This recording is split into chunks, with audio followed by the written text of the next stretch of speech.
और अब हम बात कर रहे हैं प्रेजेंट कंटिन्यूस टेंस के बारे में। प्रेजेंट कंटिन्यूस टेंस मतलब कोई एक्शन स्टार्ट हो गई और अभी तक चल रही है। जैसे मैं खाना खा रहा हूँ, वो जा रहा है, वो डांस कर रहे हैं, वो बातें कर रहे हैं, वो खेल रहे हैं। ठीक है, ये सारी चीज़ें मतलब प्रेजेंट कंटिन्यूस। आपको समझ में आया, कंटिन्यू यानी चल रही, कोई चीज़ें प्रेजेंट में है और अभी तक चल रही है। अभी भी आप जब बात कर रहे हैं तो वो चीज़ हो रही है।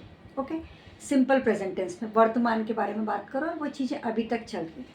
ठीक है, अब इसमें सेम अगेन, इसमें जो हेल्पिंग वर्ब यूज़ होगा वो होगा एम, आर, ओ। एम यूज़ होगा, आर यूज़ होगा और इज़ यूज़ होगा। ठीक है, अब आपको पता है आई के साथ एम यूज़ होगा। बाकी अगर सिंगुलर नाउन है या सिंगुलर सब्जेक्ट है तो उसके साथ इज़ यूज़ होगा और प्लूरल के साथ आर यूज़ होगा। ठीक है, ये बहुत ही आसान है, इसमें कोई कुछ ज़्यादा समझने वाली बात नहीं। I am going to school, मैं स्कूल जा रहा हूँ। We are going to school, हम स्कूल जा रहे हैं, हम बहुत सारे लोग।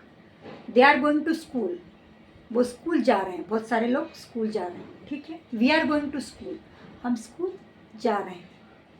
अब लड़की है तो she is going to school, क्योंकि वो सिंगुलर है। He is going to school, वो स्कूल जा रहा है। ठीक है, इट के साथ भी हम उसी तरीके से इज़ का ही यूज़ करेंगे, क्योंकि भी उसको भी हम उसको सिंगुलर मान रहे हैं, इट को भी हम सिंगुलर मान रहे हैं। ठीक है, इट इज़ रेनिंग, बारिश हो रही है। ठीक है, तो हमने क्या मान लिया, उसको कंटिन्यूस मान लिया। ठीक है, तो कंटिन्यूस में चीज़ें चल रही है। आपको सिर्फ इतना ध्यान रखना है कि आई के साथ हेल्पिंग वर्ब एम होगा, सिंगुलर के साथ इज होगा और प्लूरल के साथ आर होगा। ओके, तो आपको इसकी बार बार प्रैक्टिस करनी पड़ेगी। I am washing the clothes, she is washing the clothes और they are washing the clothes. ठीक है, वो कपड़े धो रहे हैं, हम कपड़े धो रहे हैं, मैं कपड़े धो रही। तो आपको हेल्पिंग वर्ब याद रखना पड़ेगा, मतलब आपको सब्जेक्ट प्लस एम और इज और are according to the subject. जो सब्जेक्ट होगा उसके अकॉर्डिंग आप एम यूज़ करेंगे, आर यूज़ करेंगे या इज यूज़ करेंगे और फिर फिर ऑब्जेक्ट यूज़ करेंगे। इतना समझ में आया? ये हो गया प्रेजेंट कंटिन्यूस। ये तो पॉजिटिव की बात हो गई। ठीक है, कि आपने क्या यूज़ किया इसमें, एक चीज़ और है, इसमें आपने आईएनजी फॉर्म यूज़ किया। वर्ब का क्या फॉर्म यूज़ किया, आईएनजी फॉर्म यूज़ किया। ठीक है, मतलब मीन्स जो वर्ब का जो एक होता है प्रेजेंट, एक होता है पास्ट, एक होता है पास्ट पार्टिसिपल, एक होता है आईएनजी। तो आप यूज़ क्या कर रहे हैं इसमें आप सब्जेक्ट यूज़ कर रहे हैं, इसमें इज एम आर यूज़ कर रहे हैं और इसमें वर्ब का आईएनजी फॉर्म यूज़ कर रहे हैं। Going, talking, making, saying, telling, मतलब वर्ब के साथ आपने आईएनजी। मेरा जो वीडियो उसमें मैंने आपको बताया कि आईएनजी कैसे यूज़ करेंगे। अगर आप वर्ब के साथ अगर आपको आईएनजी लगाना है तो उसके भी थोड़ा आपको रूल्स देखने पड़ेंगे। तो आईएनजी फॉर्म यूज़ कर लेंगे हम।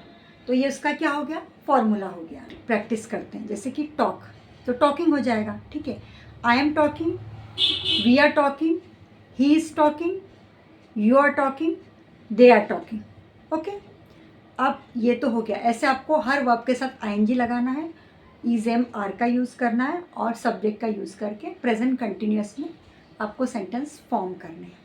ठीक है, अब अगर ये तो पॉजिटिव सेंटेंस हो गया, अब अगर आपको कहा जाए कि नेगेटिव कैसे बनाओगे, है ना, जैसे मैं स्कूल नहीं जाती हूँ, वो स्कूल नहीं जाती है। ठीक है, तो अब कैसे बनाएंगे, तो सिंपल है, आप क्या कर देंगे, इज एम और आर के बाद आप नॉट लगा देंगे। पहले आपने सब्जेक्ट लिखा, फिर आपने इज एम आर जो अकॉर्डिंग टू द जो उसको सूट करता है सब्जेक्ट को वो वर्ब यूज़ किया, हेल्पिंग वर्ब यूज़ किया और उसके बाद फिर आपने जो आईएनजी फॉर्म होता है वर्ब का वो यूज़ कर दिया, जो हमारा मेन वर्ब होता है उसको यूज़ कर दिया।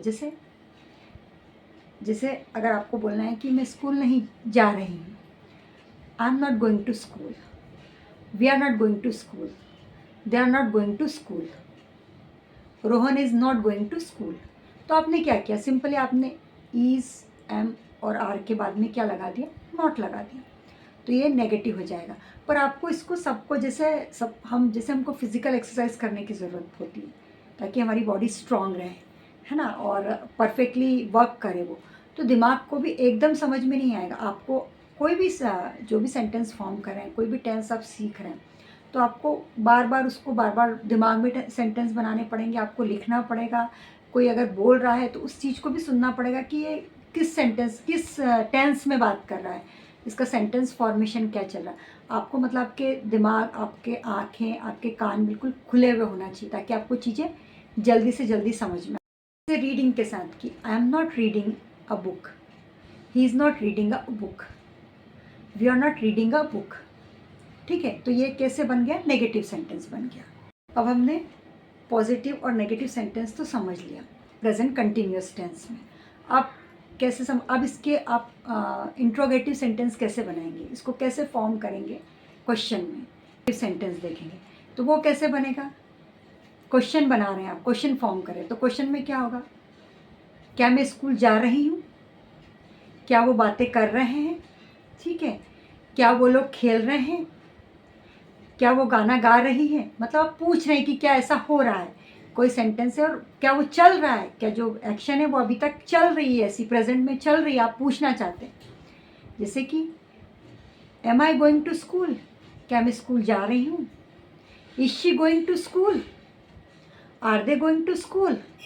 यहाँ पे हमने क्या किया, जब भी हमको कोई क्वेश्चन फॉर्म करना होता है तो जो हेल्पिंग वर्ब होती है वो सबसे पहले आ जाती है, सबसे पहले आ जाएगी, फिर सब्जेक्ट आ जाएगा, और उसके बाद जो हमारा मेन वर्ब रहेगा, जो भी हमारा जो भी हम वर्ब यूज़ कर रहे हैं। अब यहाँ पे हम कंटिन्यूस की बात करें तो आईएनजी वर्ब जो है, वर्ब के साथ जो आईएनजी फॉर्म है वो हमारा मेन हो गया। तो हमने क्या किया, am I going to school, क्या मैं स्कूल जा रही हूँ? Is she going to school, क्या वो स्कूल जा रही है? आर दे प्लेइंग, क्या वो खेल रहे हैं? है ना? ठीक है, तो आप जैसे आपको प्रैक्टिस कैसे करनी है कि पहले आपने पॉजिटिव बनाया, फिर नेगेटिव बनाया, फिर उसी को इंट्रोगेटिव में चेंज कर दिया, तो आपको आसान हो जाएगा। अब शी के साथ आपको पता है कि जो कि आपका हेल्पिंग वर्ब क्या होगा? इज़ होगा। यू के साथ आपका हेल्पिंग वर्ब क्या होगा? आर होगा। और आई के साथ आपका हेल्पिंग वर्ब क्या होगा? एम होगा। ये पता है, तो इस हेल्पिंग वर्ब को आप सबसे पहले लिख देंगे, सबसे पहले यूज़ करेंगे।